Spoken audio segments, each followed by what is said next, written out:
Well, as you guys can see, we probably got one of the rustiest Cherokee Chiefs in the face of the earth in the shop here now. So this is actually a 401 Cherokee Chief 76. But so I bought it for the motor. We're basically going to pull the motor out of it, transfer case, transmission, and then the axles out of it because it's wide. It has a wide track. It's a wide track Jeep, and I have no extra axles on my truck currently. So it's actually to keep them just on hand, so we have extra stuff for that. But anyway, it's a nice little mileage, 60,000 mile Cherokee Chief. Anyway, so it has definitely seen much better days.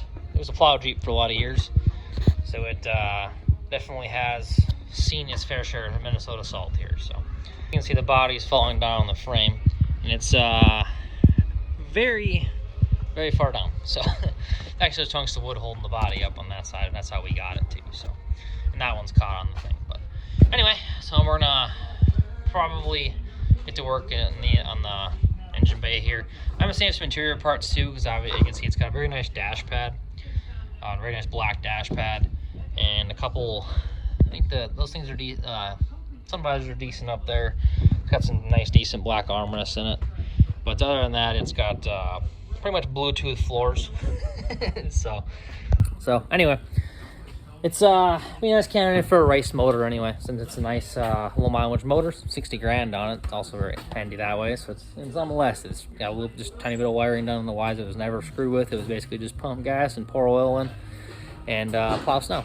So nice motor tear apart that no one's ever worked on yet, and you do your first set of machine work. You can punch it 30 over, and you can cut your mains 10-10, and ready to have fun with the thing. So anyway, we're gonna get tearing this motor out of here, and probably get covered in rust and grease and all the fun stuff.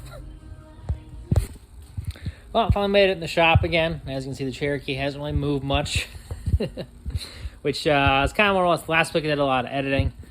And then as well, along with that, getting set to go to my buddy's wedding. So last weekend we were at a wedding in Western Minnesota for one of my friends I race with at Brainerd. I guess kind of a whole family, because basically it's a whole group of people we go racing with that are at a pit next to us that we've all known probably 10 plus years at least.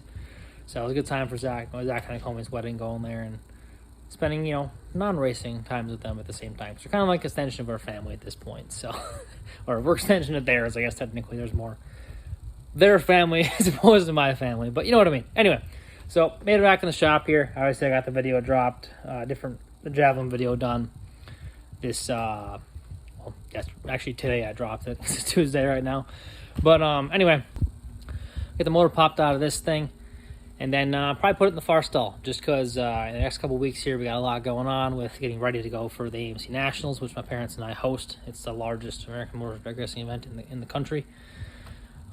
Which is 2 weekends from now, and we go racing next weekend at Brainerd. So we have 2 weekends back-to-back of racing and not at the house, which is a lot of fun, but also there's a lot of lack of sleep, put it that way, and a lot of packing and planning has to go on. So this week we're just going to kind of spend a few minutes getting this just motor out of it, get it out of the way. I gotta get my Gremlin in here, gotta get Wild Thing in here, and probably a 78 AMX most likely. Get those ready to go to Brainerd. And then also pack up a bunch of the stuff for the Nationals. So that's all ready to go stage at the house here. So when we get back from the track on Sunday, Monday, and Tuesday, we get time to pack up the trailer again with everything for the Nationals, and then head out on Wednesday. So we get down to LeClaire, Iowa, where the host motel is. And from that point, get the track set up and getting ready to go for the event. So, well, yeah, basically Thursday, more or less. Anyway, but so that's kind of the next 3 weeks going on, so there won't be a whole lot of shop time.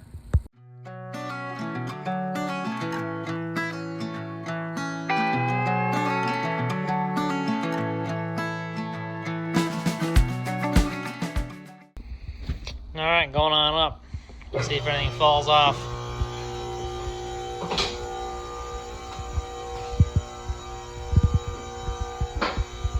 Well, I guess it's all hanging in there. Oh yeah. At least that front axle looks pretty good though from the grease anyway, so there's that.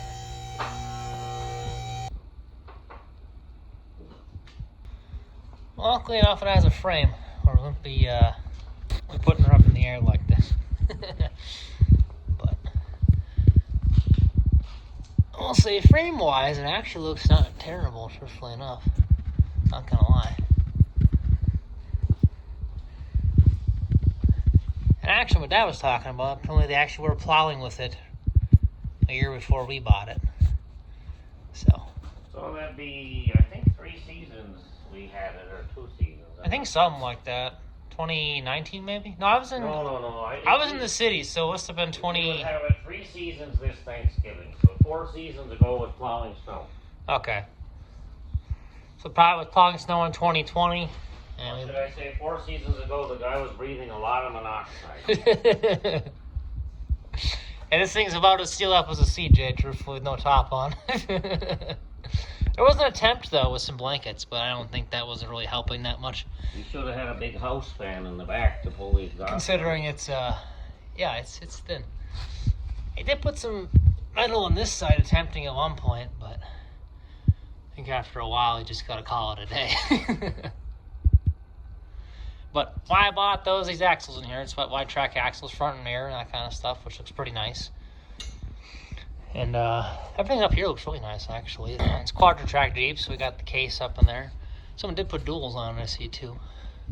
There's a low-range Jeep, too. You can see the crawl box on there. This back portion right here. And they are non-low-range. I just have a plate over the end. Got a brake line on it. A brake line. Is it hooked to anything, though? Yeah, it's right here. Oh, yeah. Floating in midair. That's a brake line there. I like that.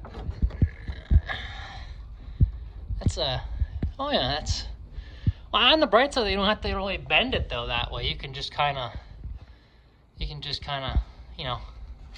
zip tie it in, and you're set to go. Yeah, that frame should hold the rear end in for a couple more days. Yeah, kind of what I was thinking. Not a long time, but some. It's holding it.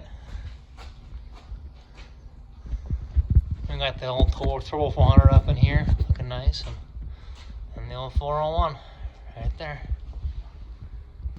Truthfully enough, the motors in these Jeeps are actually pretty easy to get out. They're not too bad.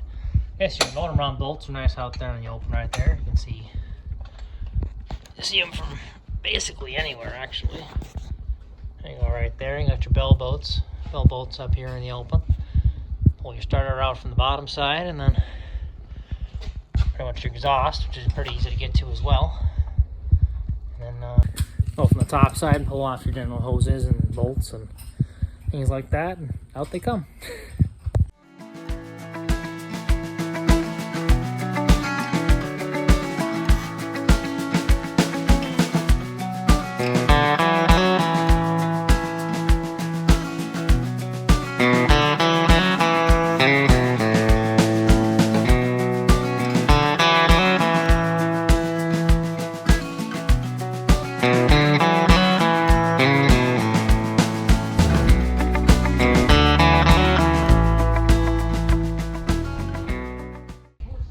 What's the deal on it? I said, well, what makes you think the motor mount will be bad? Because it's missing the mount portion? Well, see, that's them solid mounted ones. It's got that hook on top, though, so it can't come up too far. There's that. It was never put in low range or anything. No, I'm sure not. Well, surprisingly enough, though, I actually hit them exhaust manifold bolts with the impact, and to my surprise, they actually just nuts came right off. That kind of blew my mind a little bit, not gonna lie. I did not expect that on this one. Did it on both sides, too.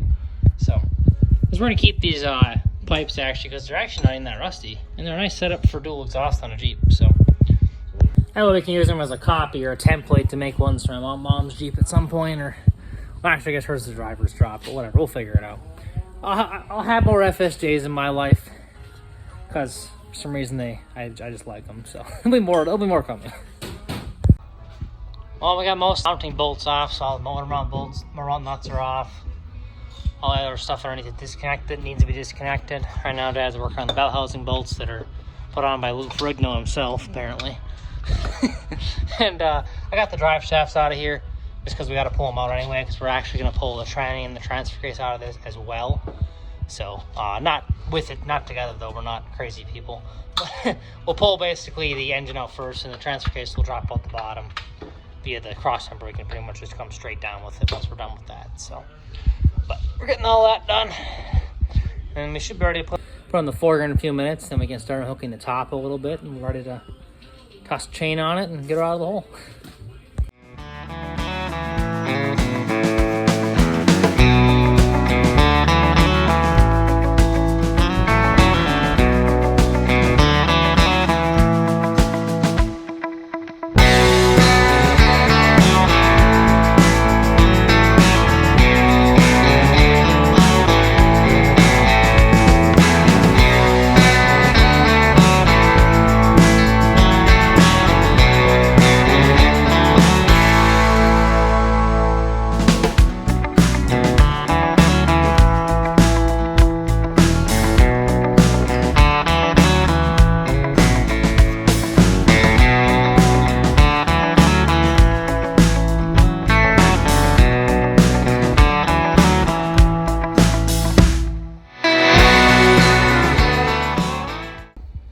Well, as you guys saw in the time lapse, got her back on the ground again. Got everything hooked underneath, so now it's time to pull off our wiring and our hoses and that kind of thing, and gotta pop the radiator out of there, the fan off, and all the front stuff can stay on the motor. That's fine. Radiator, hoses, and then mostly just our wiring on this side of the motor. There really ain't too much on that side as per se, actually. So.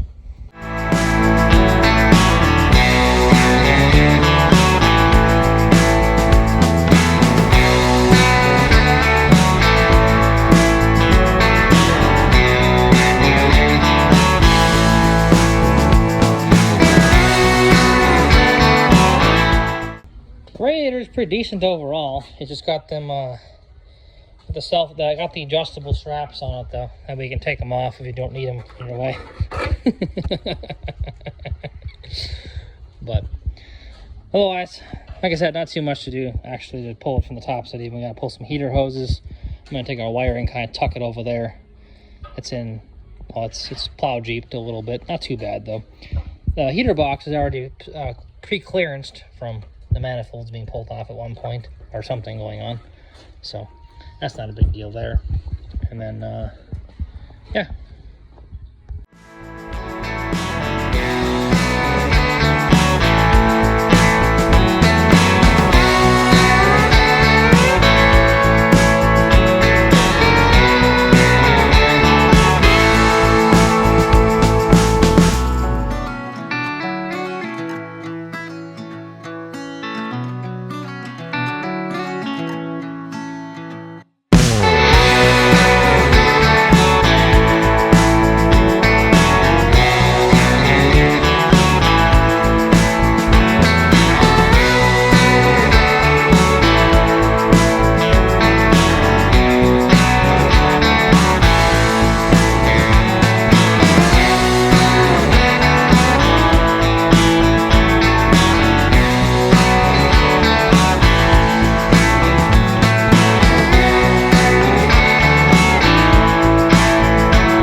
gonna be because the Jeep is not all the way in. oh, Fight that to some degree. Go ahead.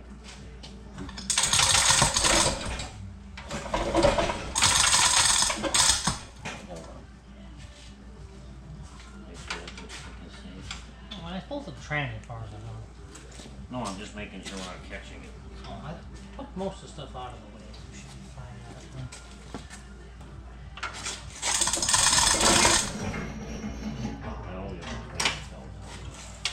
It should be against the... Yeah, but it's got to be jacked up. Yeah, I got a jack under. I suppose the floor ain't good enough to really hold it.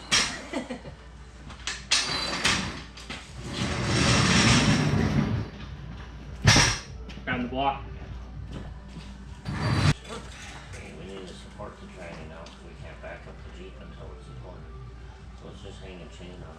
Yeah, let's sit there for a second. Grab a bolt and the chain of the cowl.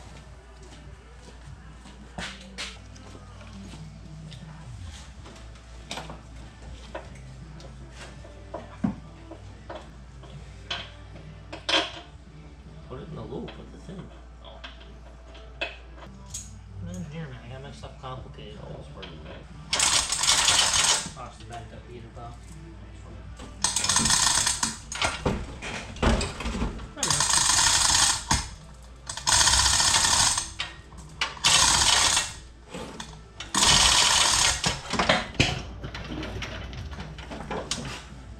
Fell off. The motor. Oh.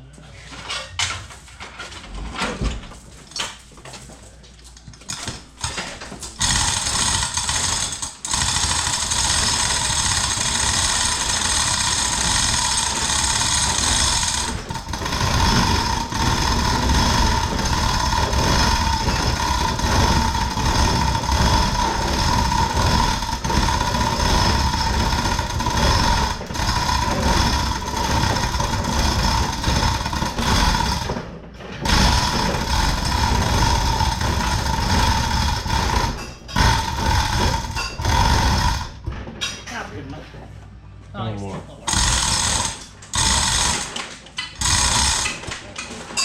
Pull it there. Top there. One second.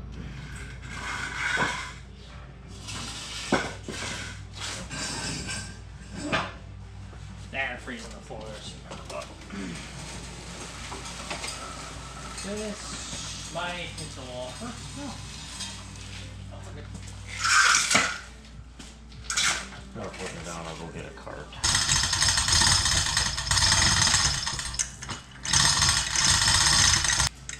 And just like that, one more arrive a Jeep.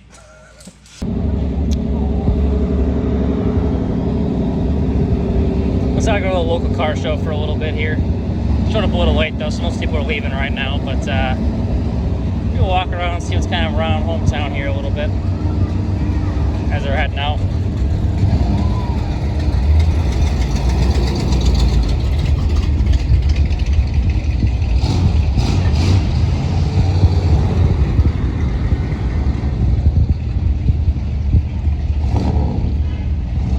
Nice looking Fox over here. Some of our friends, Gordy runs this at Brainerd, runs about 1170s pretty consistently. I think it's a 347 if I remember right.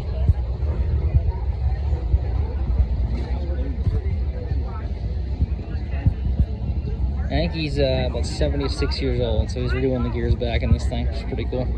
This is Mustang as well too, so 68 GT, small block on it. Some more fun stuff up here. That's again 67. A couple other Chevys up there. Got a nice mixture of vets and Chevys, Fords, 50 stuff and 70 stuff. This is actually the main street of Evelyn, Minnesota right now. This is my grandpa had his dealership back in the 70s, kind of on the far end of this block actually. So we had a dealership selling brand new cars that were wrecked, and then also brand new AMCs as well back in from 77 to 1980. So.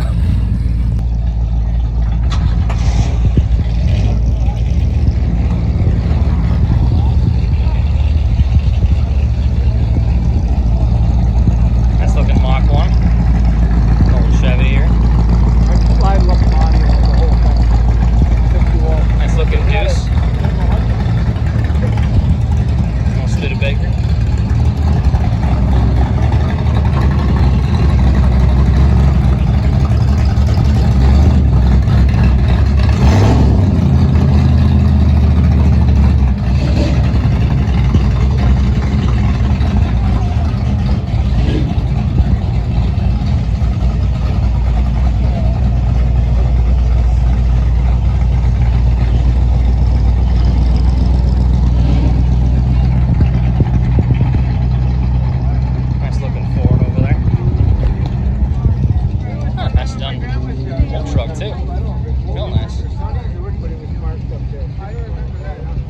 So my grandpa had the dealership, which is basically from this hockey stick all the way down to the end of the block over there. Oh, nice looking Mach 1. A couple other random cars down there. Nice looking Cobra over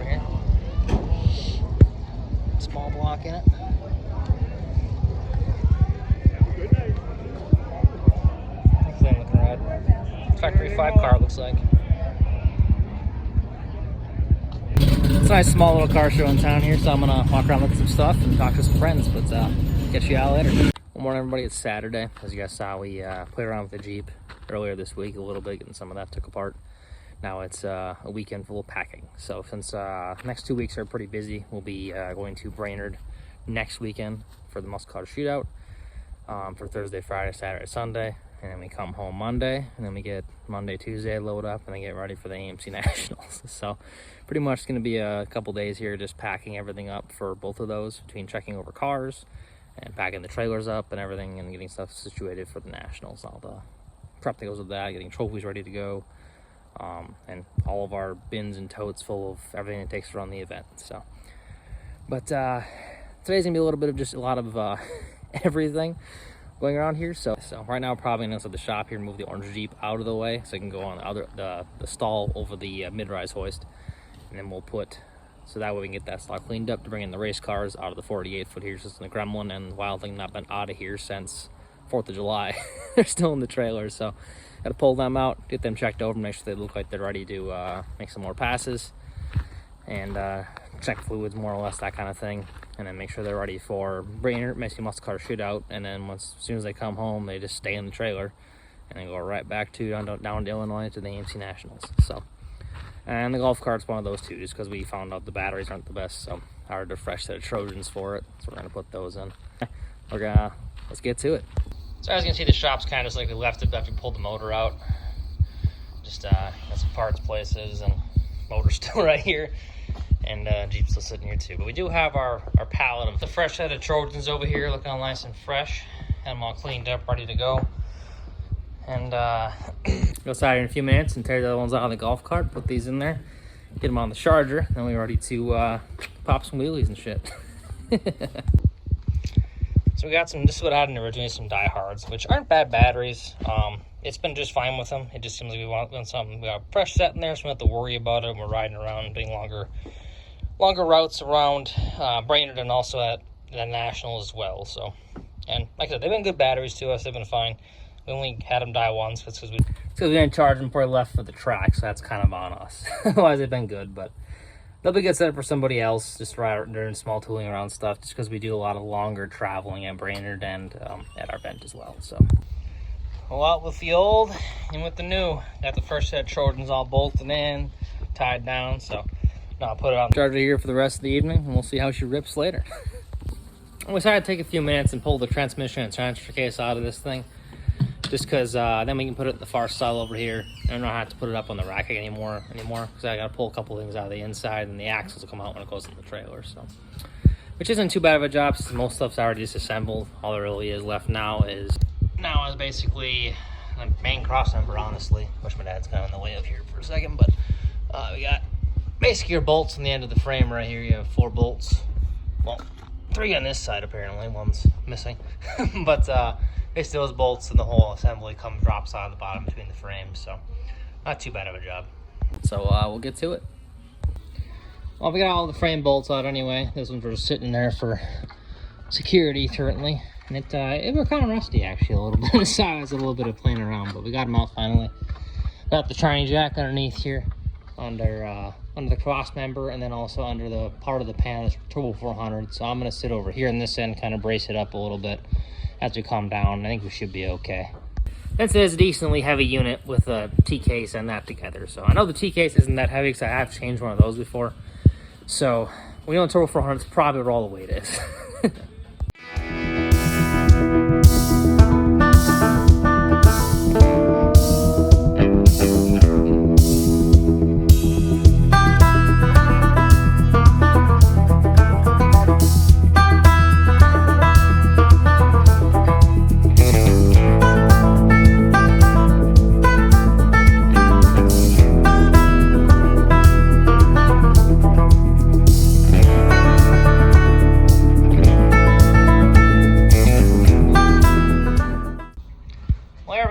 Out of the hole anyway, so it's actually a pretty clean tranny, truthfully enough, and it's only got about 60 grand on it, so it was not used too much in the Jeep. So, but it's Turbo 400 and the quadra track with low range, so You got the tranny lines by and that ridiculously tall dipstick these Jeeps have.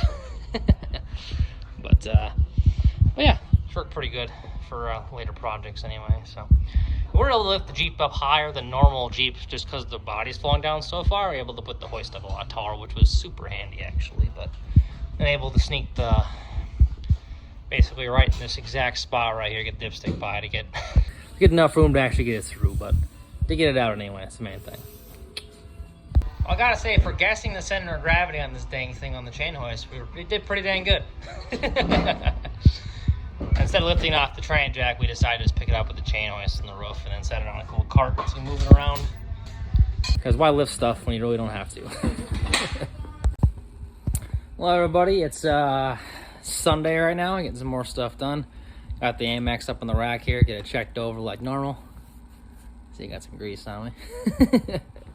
So we got that in here anyway. Obviously, Jeep's moved over to the side for right now, as well as the transmission is sitting over here. Transmission is sitting in front of over here, out of the way for now. And this will pretty much sit here probably till after the Nationals, and then we'll finish up taking the dash out of it and a couple things, and then we'll get her on the trailer and get my axles out, and then let's go down the road. But anyway, spent a few minutes cleaning up underneath here. It's got some drips and that kind of stuff. I'm using the car for Kenosha and that kind of thing. Check over everything, make sure it looks good. We had no issues with nothing from all the, the tree shenanigans and pounding on it. And then while I'm doing this, my dad's gonna spend a few minutes outside. Spent a few minutes working on the dually today.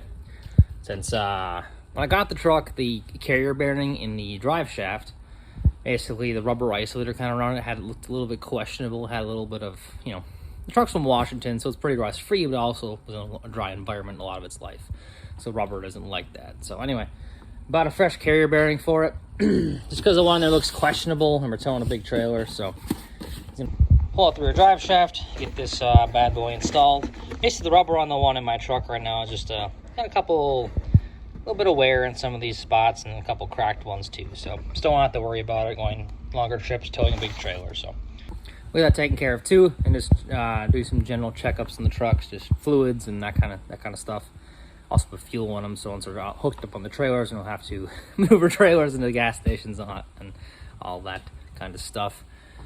We do have a nice gas station in our town, actually set up for semis, so it's pretty easy that way. But still, if you don't have to, there's no point to, and you can just drive a truck there. And he'll be working on that outside. I'm gonna get this car ready to go in here, and then once we're done with this car, open up the 48 foot and get the ground one out of there, and Wild Thing, get those checked over. Trying to get all the cars pretty much checked over today, just because I'm supposed to rain Tuesday and Thursday, so we want to get everything loaded and on a nice and dry driveway if we can. So we should be able to. It shouldn't be too bad. We're early enough in the day I can get everything checked over and put in the trailers. So I'll get to work. Well, I got the drive shut out a few minutes ago. As you can tell, she's a long one. But that's what I was talking about anyway. So we had a little bit of I did actually see there was a little bit of some of the rubbers actually cracked in some spots. So that was kind of just the main thing. So yeah, nice to replace it with a good one for sure. We ain't got to worry about it. So yeah, Dad'll get that busted apart here quick. I'm getting the AMX all washed up right now, and I'll be able to go here and go in the trailer here in about probably about 15 minutes or something like that. Well, it seems to be a little more stubborn than it was supposed to be. But there, chisel work and some saw cutting looks like it's starting to come off now anyway. So Just cutting a simple slot, and it made it take a little pressure off. I mean, I didn't even cut all the way through, but just enough to make it lollygag. Yeah, so it can spread open a little bit, yeah.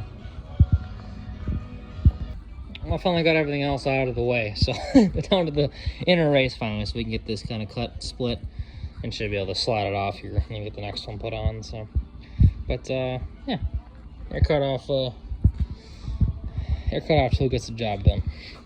One hit with the chisel, I should say. Split right down the center there. You can see the little hairline crack. So, ready to slide her right off. Won't need to pound it off a little more, but. Well, we got her pushed home anyway. Nice big chunk of pipe on there over the splines. Put our retaining ring on there. What we did originally was put the bearing onto the shaft, put it onto the shaft, and use the old race that was broken, that we split, cut and split, and tapped it in as far as it would go with the pipe, like this. Then remove the old race. Obviously it's easy to remove because it splits. You can just tap it and it falls off. Then we put the actual locking collar in and tap that into place, which looks like that, like this. That was the first thing we took off in the original photo. So then this locking collar goes back in there like that. But the pipe works like a nice setup. We do have a press and we could press it on, but thought this might be a little bit more of an informational video for people that don't have a press and a way to do it. This is a way that you can do it. You do need an extra person to hang on to the drive shaft as you tap here. Otherwise, obviously, it continues to float across the table on you. Which was also the reason why I was taping, because I was the extra guy holding it while it was being pounded on. But anyway, so we got it most of the way assembled, so now we got to put the two pieces together. Put the other shaft back on. We clamp the boot. I'll pull this tape off here in a second, protecting the splines, because the splines actually have a dip on them to do anti-vibration on them, so you don't want to ruin that. So they have a plastic dip or a nylon dip. Yeah, basically a nylon plastic dip on to get rid of vibration. So, but anyway, we'll get it first fully assembled and put back in the truck. Also wanting to make sure of too, so these are actually a fully balanced unit for a drive shaft. It actually balances one whole thing. So I'm pulling them off the truck, mark, you know, basically where orientation was on the truck and also where this goes. And we also marked orientation of where the splines were clocked in relation to the other part of the shaft. So this is that nylon I was talking about you don't want to ruin, because it actually allows some dampening between the splines in here and the splines in here, so you don't have metal on metal. Hence getting rid of more vibration. And then also the same thing over here too. So I got the AMX all done, ready to go anyway, so that's gonna go out in the shop here in a few seconds. Got the drive shaft fully finished up, so I'll go in the truck here after we're done with moving cars around for a few minutes. So I'm actually gonna put the gremlin in here next, which is in the front of the 48 foot right now. I obviously got my dually sitting out here, obviously got no drive shaft in it. But I'm gonna pop the back door open on the 40 and the gooseneck over here quick. Got the front tires aired up in the gremlin since my crackers leak a little bit of air. And then we'll pull Wild Thing out, put that in the yard for now, and then put the gremlin in the shop, and get the fluids checked over and make sure it's all ready to race for 2 weekends back to back.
As you guys saw, I got the gremlin in the shop now, so I'm gonna toss it up on the rack here and get checked over.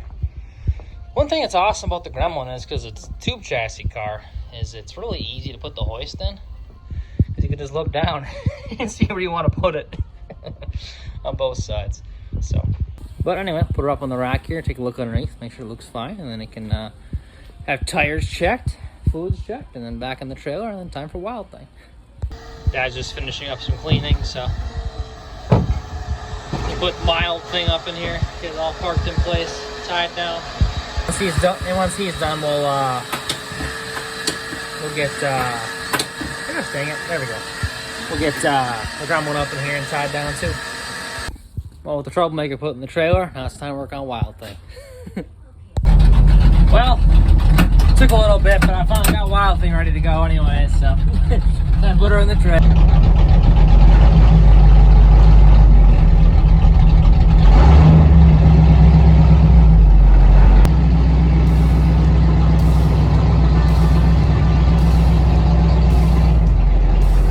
Thank you guys for watching this channel. If you enjoyed what you saw, hit that like button, smash the subscribe button there too. Catch you all later.